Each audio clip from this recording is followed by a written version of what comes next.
teens, this is Sarah with the Pulaski County Public Library Teen Department. Today we're going to learn how to make fabric wristlet keychains. So the first thing you'll need is a fat quarter. That's what these are called. You can get them at Walmart, Hobby Lobby, different places like that. You'll need a marker, could be a permanent marker. This one is a permanent sewing marker, a pair of scissors, and a ruler. The first step is to measure out your fabric that you're going to use. So it's 14 inches by 3.5 inches was the size that I used.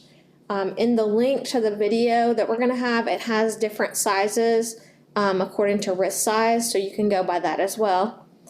The first thing you'll do is fold the fabric in half and iron it.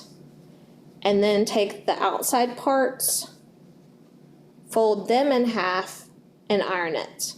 Then fold everything together and iron it. So this is the piece you're gonna use. It'll look like this. Then you wanna keep the part of the keychain that you wanna show on the outside with your fabric on the outside, and then put the two pieces together like this and sew back and forth two or three times is what I did, your straight stitch.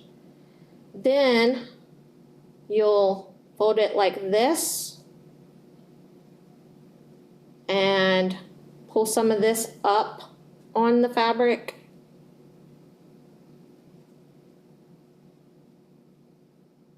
And you're going to sew this down, this part inside, with a straight stitch back and forth 2 or 3 times.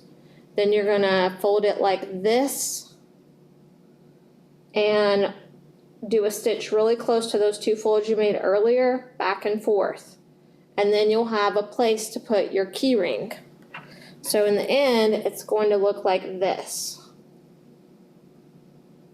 And of course I did all of this on a sewing machine, so you might be able to do it by hand. I just did it on the sewing machine, and that's all there is to it. See you next time.